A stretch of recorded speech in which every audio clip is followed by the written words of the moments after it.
শনিবার বাঁকুড়ায় ভোট গ্রহণ। নিজের কেন্দ্রে ভোট সেরে বাঁকুড়ায় জনসংযোগ সারলেন দিলীপ ঘোষ। বিজেপি প্রার্থী সুভাষ সরকারের সমর্থনে প্রচার করলেন তিনি। প্রচারের শেষ দিনে বাজারহাট মাছ ধরার পাশাপাশি চায় পে চর্চার মাধ্যমে জনসংযোগ সারলেন দিলীপ ঘোষ। যে মাছ তোলার ছিল তুলে নিয়েছি, এখন শোল বোয়াল পড়ে আছে, ওগুলো আমাদের কাজের নয় বললেন দিলীপ ঘোষ। শেষ প্রচারের দিনে সকাল সকাল দিলীপ দা বেরিয়ে পড়েছেন ছিপ হাতে মাছ ধরতে। আজকে তো প্রচারের শেষ দিন, আর দেখছি ছিপ হাতে। এই ছিপ হাতে রাজনীতি নেতাদের মধ্যে কাকে গাঁথতে চান আপনি? গাঁথা তো আগেই হয়ে গেছে, যেগুলো কাজের এখন সব শোল বোয়াল ঘুরে বেড়াচ্ছে, ওগুলো আমাদের কাজের না, ওগুলো লিবো না। যে মাছ তোলার ছিল তুলে নিয়েছি, আমাদের পার্টি বেড়েছে, তারা এমএলএ এমপি হয়ে গেছে। তো এখানে বাঁকুড়া জেলা থেকে তাহলে ছিপে ধরে নিয়ে দুটো এমপিকে কি দিল্লিতে দেখা যাবে? দেখুন, এমপি তো অনেকই যাবে, 2-3 ডজন এমপি যেতে পারে, কিন্তু পার্টি হিসাবে বিজেপি হচ্ছে সেরা মাছ। বাকি যারা আছে শোল বোয়াল এইসব নিয়ে যত আগাছে নিয়ে ঘুরে বেড়াচ্ছে, সেই জন্য বিজেপি তার যে রাজনীতি করছে। আর আমি ব্যক্তিগতভাবে সমাজে সকালে বেরোই, লোকের সঙ্গে মেলামেশা করি। কালকে গেলাম, এখানে হোলসেল সবজি বাজার দেখলাম, এখানে স্থানীয় সবজি স্থানীয় মাছ ধরতে এসছে এই সকালবেলা, সঙ্গে সব কর্মীরাও এসছেন।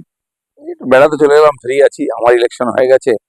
এখানে আজকে শেষ ইলেকশন প্রচার, 3-4 জায়গায় প্রচার করব, তারপরে বাঁকুড়া ছেড়ে যাবো। মানুষের জন্য কি বার্তা দিয়ে যাবেন নির্বাচনের দিনদের জন্য? দেখুন, মানুষ তো বোকা নয় যে বার্তা দিতে হবে বারবার, ও তো মোদিজি দিচ্ছেন। আমি বলতে চাইব, পশ্চিমবাংলাকে স্বচ্ছ সুন্দর করতে হবে, স্বাভিমানী স্বাবলম্বী করতে হবে। সেই জন্য ভোট দিন। বাংলার অনেক ক্লেদ আমরা দেখলাম, বাংলার মানুষের অপমান দেখলাম, মহিলাদের অত্যাচার দেখলাম। এখন তার পরিবর্তন দরকার আছে, সেটা ভেবে ভোট দিন। ভোটের দিন দেখেছিলাম আপনি যে কেন্দ্রের প্রার্থী হয়েছেন সেখানে দাপিয়ে বেড়েছিলেন, একদম মানে হালকা মাচিয়ে দিয়েছিলেন। আমি সব জায়গায় দাপিয়ে বেড়াই, কারণ এই যে গুন্ডামি চলছে তার বিরুদ্ধে আমি বলি না, শুধু করি, সামনে গিয়ে বুক চিতিয়ে দাঁড়াই। লোক তাই সমর্থন করেন, লোকে খুশিও হয়েছেন, আর এই লড়াইটা চলবে।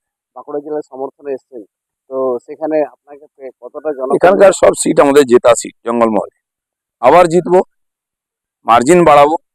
মানুষের কাছে কোনো বিকল্প নেই মোদি ছাড়া। আজ ভারত থেকে সারা বিশ্বে মোদি মোদি হচ্ছে, আমাদের সৌভাগ্য মোদি যে আমাদের নেতা, তার নেতৃত্বে কাজ করছি। তিনি এবার মুখ ফুটে 370 আসন চেয়েছেন। আমার মনে হয় দেশের মানুষ সেই আহ্বানকে গ্রহণ করেছেন, আর সেখানে পৌঁছে দেবে। কেন্দ্র বাহিনী কতটা কাজ করবে এবারে বাঁকুড়া জেলায়? সব জায়গায় কাজ করছে, নড়তে দেয়নি গুন্ডাদের। এত পিসফুল ভোট হয়েছে, তার জন্য কেন্দ্রীয় বাহিনীর সবচেয়ে বড় যোগদান আছে।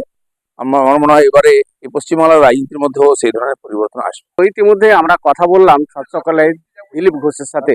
তিনি বললেন প্রচারের শেষ দিন, আর যা মাছ ধরার আমরা ধরে ফেলেছি। মাছের মধ্যে যেগুলো পর্যায়ে পড়ে না সেই মাছ তিনি ধরেন না, তিনি যা ধরেন রুই আর কাতলা, আর সেই মাছ তার ছিপে আগেই গাঁথা হয়ে গেছে। এখন দেখার বিষয় 4 জুন কি হয়, সেটার দিকেও নজর থাকবে আমাদের। বাঁকুড়া থেকে মিলন কর্মকার, আর প্লাস নিউজ।